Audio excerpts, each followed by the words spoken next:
Yesterday, my dadi said something which completely took me by surprise. While I was making a UPI payment, she told to me, "Beta, तेरा कल birthday है ना? मैं तुझे कुछ पैसे भेज रही हूँ. Buy something for yourself."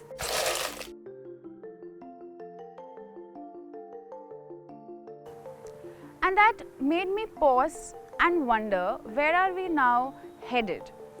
From a time when women were not included in financial systems to now being able to confidently carry out digital transactions, we have come a long way. To know what does progress in women empowerment mean, we are joined by Krishna from Gates Foundation, India. Hi Deepshika. Hi Krishna.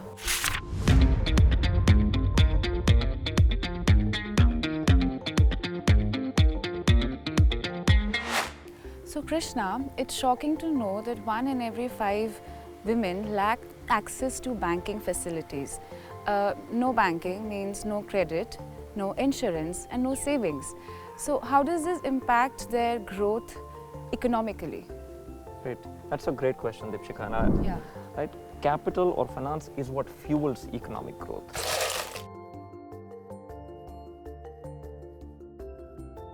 Your ability to access capital, your ability to manage the money well, and access tools such as savings, insurance and credit is critical to your economic growth. Now, whether you are an individual, whether you are an institution or a country, that's true nonetheless. Right? And having a bank account is the first step in that right direction. So this is where I think we need to perhaps take a pause, acknowledge and celebrate the phenomenal progress India has made over the last decade or so. We've included about 500 million people, which is unprecedented at a scale and at a pace that India has done, right, over the last decade into the formal banking system with help of digital technologies. 56% of those are women. So I think that's remarkable progress that we must acknowledge and celebrate.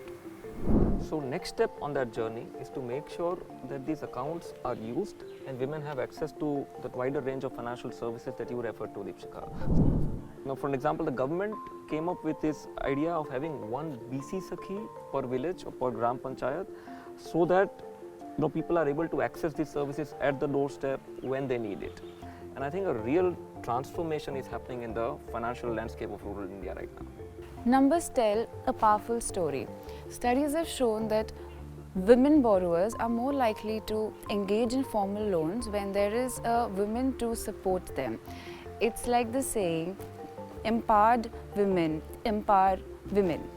Exactly, and well said. And it's not just finance. Women are taking charge, breaking barriers and building things across all fronts. Take health and sanitation for an example. We made amazing progress in building greater awareness for menstrual hygiene.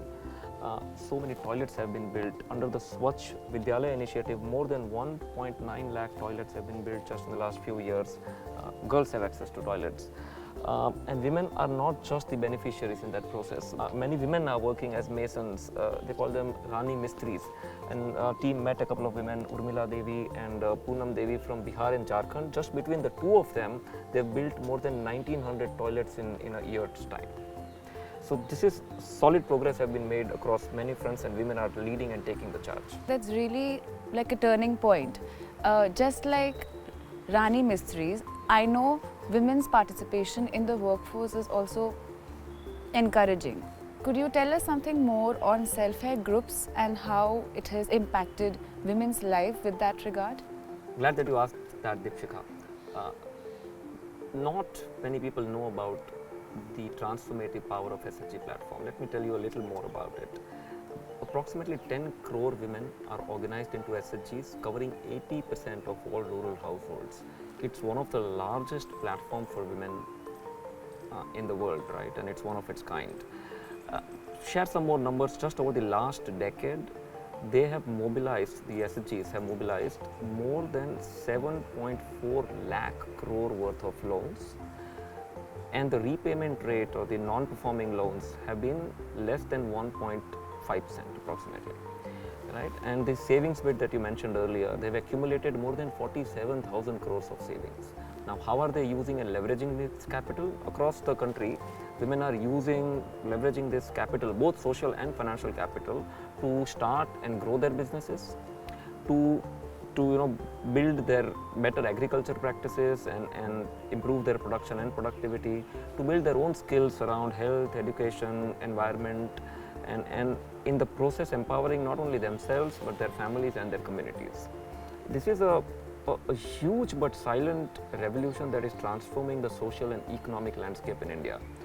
I recommend this to everyone, but next time you're passing through a village, visiting an area that is rural, I really encourage that you stop by and interact with a couple of women who've been part of SHGs. There'll be many, and just learn about their experience, their transformative journey. So Krishna, from our conversation, the strides we have made in bridging the gender gap is remarkable. But what comes next? How do we keep this momentum going? Sure. So look, I think we've come a long way and we have a long way to go, right? What do I mean by that? One way to look at it is across the sort of spectrum of 4 areas, right? Social and demographic capital, financial capital, digital capital, and economic capital. Now, on the first 3 things, I think we've made tremendous progress. Now, the big question confronting us is whether we can convert the demographic and social capital, that financial capital, and that digital capital into economic capital for us, right? And what that means for a country like India is we have to create tens of millions of jobs over the next 4 or 5 years.